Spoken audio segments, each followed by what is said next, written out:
Whatto, Siditing! Welcome back, you lovely people. It is episode number 51 of Maidencast. It has been a while. We finished, but more stuff has come out, and it's been out for quite a while. We're like a bad sequel. We just don't go away. Yes, and you've thrown me off there. There's been news in the Maiden camp, but we're going to be back on another episode for that this month. Yeah, this year. Yeah, 100 years from now, this will all be synchronized up anyway, so it doesn't matter. So 2022 for those, now, Joe. Yeah, so for those watching this in the year 3022, there was a bit of a gap between episode 50 and 51 because nothing came out, but something did come out, but we sat on it for a while. Yeah. But here we are. Better late than never. We are going to be discussing the Smith Kotzen Better Days EP. Yeah, they sort of sneaked it on us, didn't they? No one had any clue it was coming out. And it was like, oh, record day, we're releasing an EP. It was like, all right, okay. Yeah, but it was only on vinyl, wasn't it? Yeah, because it was that record. They do it, don't they? The record day thing. It's a special thing to keep, try and keep vinyl alive and all that. Although it's completely become something. Yeah, totally vinyl different. is a monster now, isn't it? But all for the wrong reasons. It's a look at me thing, not a. It's a why don't I just? There was people that would like buy multiple copies and hold them and then sell them later on, and then only sort of Anyway, it's what started off as that's a whole argument, isn't it? What started off with good intentions has become pretty much like everything in the music industry. Yeah. Be it music scenes or being it all basically the wankers take over eventually, inevitably. So anyway, speaking of wankers, how you been, Luke? I've been all right, mate. Yourself? I had to just chuck that one in. Yeah, there's a good little segue there. I mean, I saw you for the first time in the flesh since the fucking pandemic started. The other day, we went to see Jeff Tate smash through a couple of albums at the Camden Underworld. Wearing a glittery leopard print jacket, which I was seethingly jealous of. I thought, what would I give to be able to pull that off? You got to be a rock star, mate. Yeah. Glittery leopard print jacket with a hat. Sunglasses on in the underworld. In the underworld, places. He brought a bit of class to the underworld. Metal, mate, I tell you. Yeah, so Rage of Order. Yeah, Rage to Order. It is Rage to Order, yeah. Yeah. Rage to Order in full. Which made a whole lot more sense to me live than it ever did on the album. So, newfound appreciation for it. I think I was thinking about this earlier actually because I was reading an article about Morbid Angel, and I think and that brought up Jeff Tate. No, I think David Vincent is going to become the Jeff Tate of Morbid Angel because, and this is where it's going to get slightly controversial, but I think you're going to find David Vincent playing the first 4 Morbid Angel. I think he's done a Morbid Angel set. Right, so you'll see. And now on the last tour, Morbid Angel's original classic drummer, he did everything apart from the last 2 albums. He's joined David Vincent on this thing he does called I Am Morbid. Now, before the emergency happened, he was meant to be doing Altars of Madness, Morbid Angel's debut in full, and then it became Blessed is the 6th anniversary, and it was. Yeah. I think he's going to just do the touring circuit. Yeah, I think he'll put out his own album with his own project, but that'll just be funded by the tours he does as Morbid Angel. But I think that's going to be a better show than Morbid Angel's current lineup. And you bracing yourself for death threats from the death metal gang? Well, one only has to look at the videos from the latest tours. Now, and I've got nothing against Steve Tucker. I've got nothing but respect for Steve Tucker. But it's Trey, the main guy in the band. He's like Morbid Angel's brainchild. Quite frankly, he looks pissed. So let's just throw that out there and see what comes back. But I think as well, things look a bit wobbly in the Queensryche camp at the moment. I know they've got a new album coming out, but politically in the background, we're going to have 3 Queensryches. Yeah, you've got obviously Jeff Tate's version. Well, not his version because he's not allowed to have a version anymore. But you got that. Obviously, you got the current version of Queensryche with Todd Latour and all that, and then Scott Rockenfeld's piping up, isn't he? So, but I think Jeff's found a little groove here. He's found a little niche. You know, he might be able to do the odd album here and there, which I mean, diehards will get. He did it when he was going under the Operation Mindcrime name. He did 3 albums, didn't he? Yeah. But I think he's onto a good little thing here, and I think he's going to be. You know, off the back of this show that we just saw, I'd quite happily watch the EP and the Warning together. I think that's a show.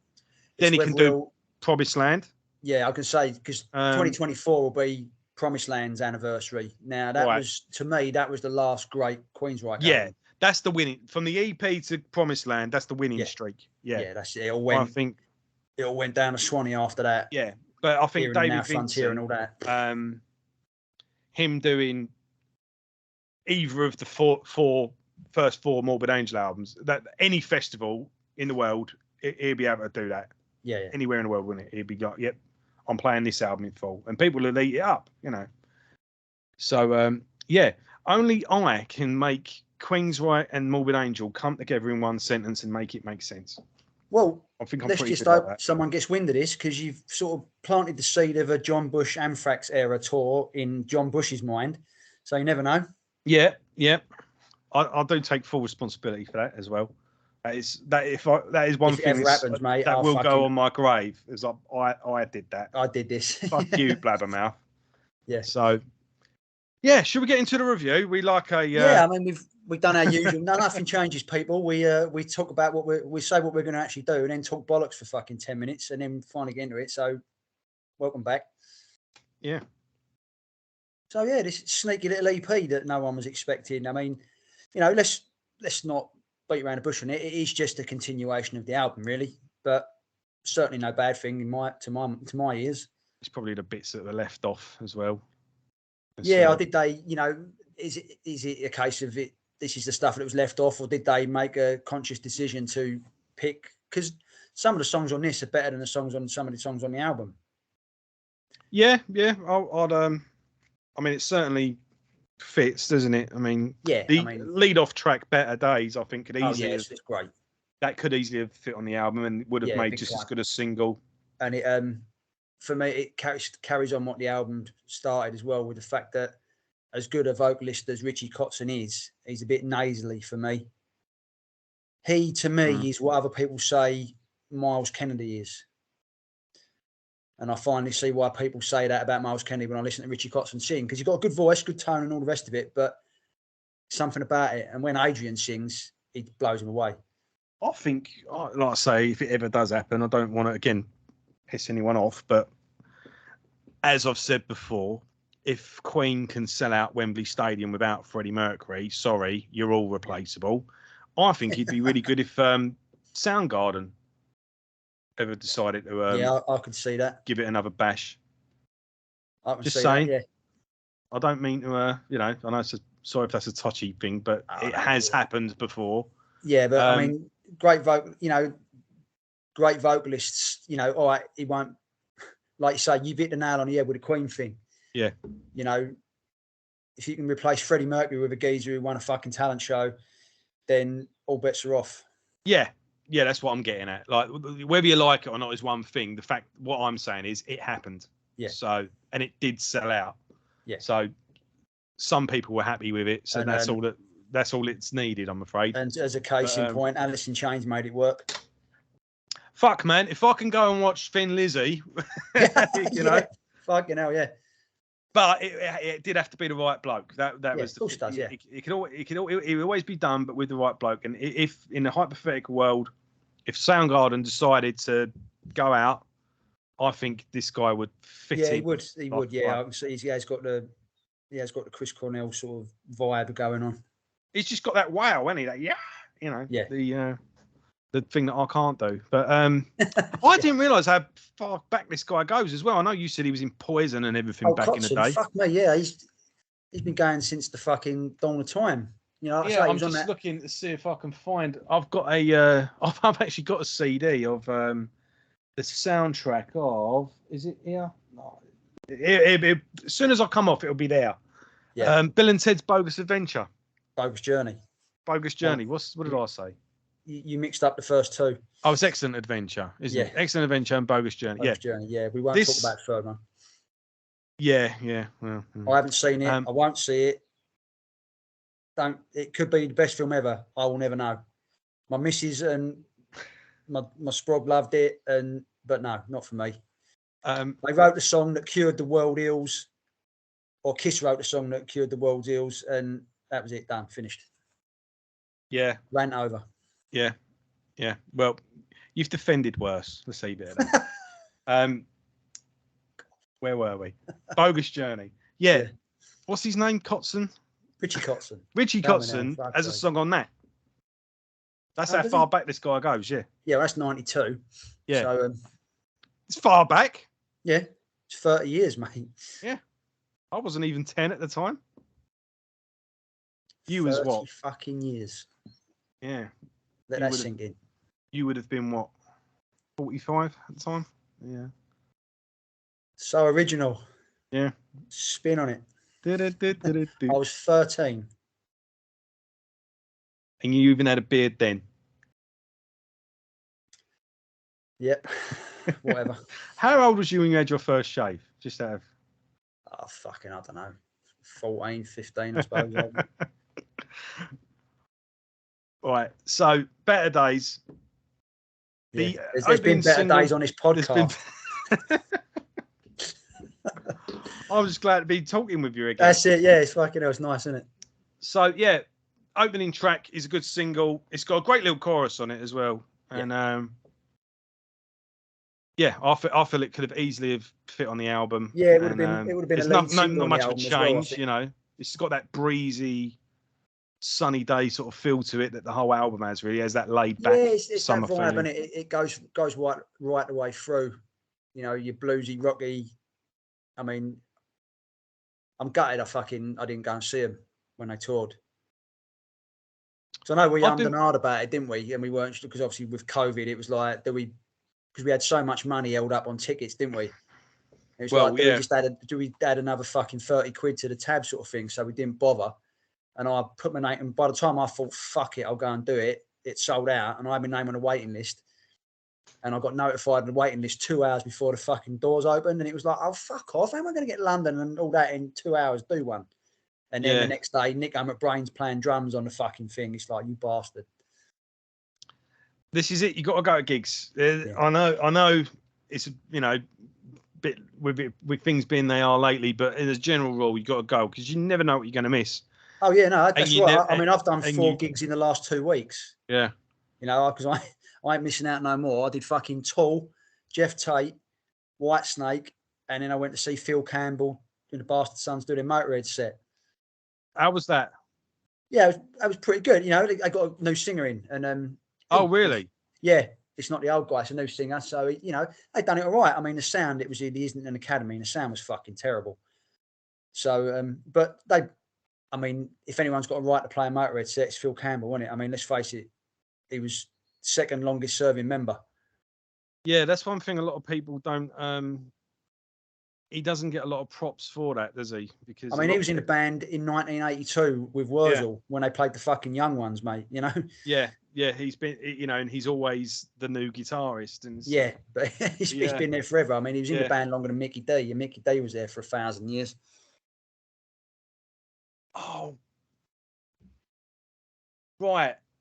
You just said that, and I've just got. I heard something the other day, and I was like, I was not aware of that, and you've just made me think of it. Sorry, we're going to go off on another one now. Right, Motorhead, March or Die. Who drummed on that album? Because it ain't going to be Mickey D. I imagine it'd be Tommy Aldridge. Even though he's on the because that was the I can't remember, but it ain't him. He's on the album. He had joined the band at the time, so he's on the Yeah. album sleeve, right? So a lot of people do. But he did drum on one track. He did drum on the 6th track. Filthy Animal drummed on track 5, and yes, you're right. The rest of the album was done by Tommy Aldridge. Tommy Aldridge of the hair and crazy drum chops, mate. That geezer's an animal. Yeah, which leads us back to Whitesnake, who you saw also. 71 years old, and he did a drum solo, and halfway through it, he fucking threw his sticks up in the air and played his drums like bongos. He's a savage. Yeah. He's been about as well, hasn't he? You know, Ozzy Osbourne and... Oh, yeah, he's been there and done it. He was in the touring lineup of Lizzie for a little while as well. And yeah. He not got many albums. For someone who's been around as long as he has, he's not... Yeah, I think he does tours, doesn't he? Someone who played the album. He's a bit like... who's that guy that's been in like every thrash band, but he's never recorded with any of them? Oh, John Tempesta. John Tempesta, yeah. Yeah. He's a bit like that. It's like he's been in everyone, but when you recorded once. He was on Low, wasn't he? Yeah. Yes. Yeah, he did do Low. Testament Low, if anyone doesn't know. But yeah, he's one of them. But he's an animal. Yeah. So right, let's get into the second one. Got Hold on Me. There you go. What do you reckon on this one? Quite a blazing little solo on this, but that you can say that about any track on the fucking in the collection, can't you? But this is more, like I say, it's almost interchangeable with the album, and it just sort of flows nicely. It's just great blues rock. Like I say, solos are tearing it up. It's great. And then Hate and Love. This one's a bit more of a slower, bluesier sort of. Yeah, big time. But again, it's, if anyone's nailed down this genre, it's them two, and they've done it in the space of 15 songs. Which tells you what good musicians they are. Yeah. Yeah, it's not, it's kind of just does what it says on the tin, really. It does. Slow, yeah, it's if you want that style of music, it's a slower bluesy track that sort of builds up to a bit of a climax towards the end. So that's horrible. What the fuck is that water shit? Flavored water. One of them, yeah. Yeah, horrendous. Fucking. Can't drink out of tap. She makes me buy fucking. Get the fluoride. Yeah. And then track 4, which has a guest appearance. Yeah. Which has a guest appearance from Richie Kotzen's boy. Yeah, I was going to say, speaking of monster drummers, his Winery Dog's partner in crime, Mr. Mike Portnoy. Like you say, another animal behind the kit. And well suited to the track as well, because this is a bit of a jammy number, isn't it? It is, yeah. The lyric, I mean, it's a proper, like, almost spoken word. It's a bit of a weird one, but yeah, he's Adrian Smith raps. Yeah. Boy, when you're mates with old Thingy, Mikey, you're going to pick up some shit. Oh, I think this has got a bit of a Van Halen feel to it. This track. Early Van Halen. Never really. I couldn't put my finger on it, but you've hit it on the head there with that. It is proper jamming in a Van Halen style. Yeah. Yeah, those especially in the David Lee Roth days, you would kind of get this faster. Yeah, the early days. Yeah. And David Lee Roth would be giving it. Yeah, so I was talking to this woman the other day, and she tells me, and then. And then it just goes into a chorus, and it's those were always particularly good live as well, because they would go off on tangent. There'll be a little drum solo, and then there'll be a guitar solo, But it's the thing when they do this, the two tracks, because it really puts to shame the rest of the drumming on the album, because obviously the two tracks that stand out is the one obviously with Nico, where he just tears it up, of Solar Fire. Which he wasn't in the video for, which I was really pissed off about. And then obviously this one, Portnoy comes in and just blitzes it. Yeah. That Solar Fire is a really good song as well. It is, it's awesome. But again, it's made by the drums. Because, I mean, we've discussed this plenty of times. It's the difference between having someone who plays drums in the band or having a drummer. Yeah. Well, it's the same. And Nico's a drummer. Mm. Portnoy's a drummer. You know, Richie Kotzen plays drums. I mean, you know, among many other things. And that's, you know, but it's when you have a drummer on the song, it takes it to a different level. Yeah. Yeah, definitely. And I'll say, I think Mike's well suited on this track, and it's a good little, fun little track to end up an EP with. It's nice and mixed. You've got two mid-paced, sort of good jammy songs. Yeah. Nice little bluesy slow number. And then you got a nice jammy one a bit at off the end. Wall for what we've come to know. 16 minutes in total. So a lot of bases are covered in that 16 minutes. Over they do. songs. Yeah, they run the gambit of it all, don't they? Yeah, hopefully in a couple of years they'll release the CD with those as the bonus tracks, and then that's it. You're done. One-stop shop. Yeah. Well, I think they'll record again, because they if they toured, I think you'll see them when the various monster bands that they're in have a bit of downtime, because Maiden are going to be a going concern for a while now. Yeah, I would have thought. I mean, they've got to finish off this. Well, we'll talk about that in a bit more detail on the next show. But I think there will be. But the beauty of it is, I mean, with technology the way it is, you don't have to get together in the studio, do you? He can write the fucking riffs, FaceTime Richie, and he can write riffs, and they put them all together on an app, and there's Bob's your uncle. There's your album. Yeah. You know what I mean? Technology's moved on. Yeah, that's not a concern. Yeah, I mean, I dare say one or two of the members have probably got an album in the bank already, just getting ready for it to be released. I mean, British Lion they've got a live album ready to go, innit? But it never got around to it. They ended up just doing a second studio album. But I think heavy touring is going to be Maiden's priority now for the next couple of years. And they're in that weird dichotomy at the moment. They've got an album to promote tour. Like it needs promoting, for fuck's sake. What is who didn't know it was out? Yeah, who doesn't know it's out, and who's gonna buy? Who hasn't bought it is gonna buy it off the back of a tour. It's ridiculous. But like I say, metal bands now don't tour to promote an album. They put out an album so they can go tour. Yeah, that's it.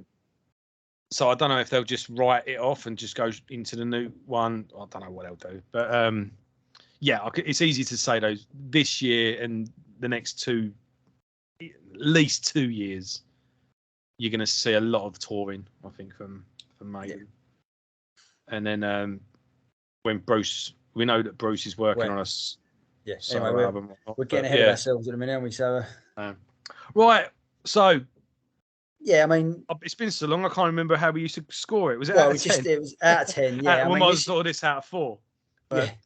Yeah. No, this is a 7. You know, it's not earth shattering, but it carries on what you've come to expect, and it's, you know, for that it's perfect. No, totally agree. It's a 7 for me as well. So.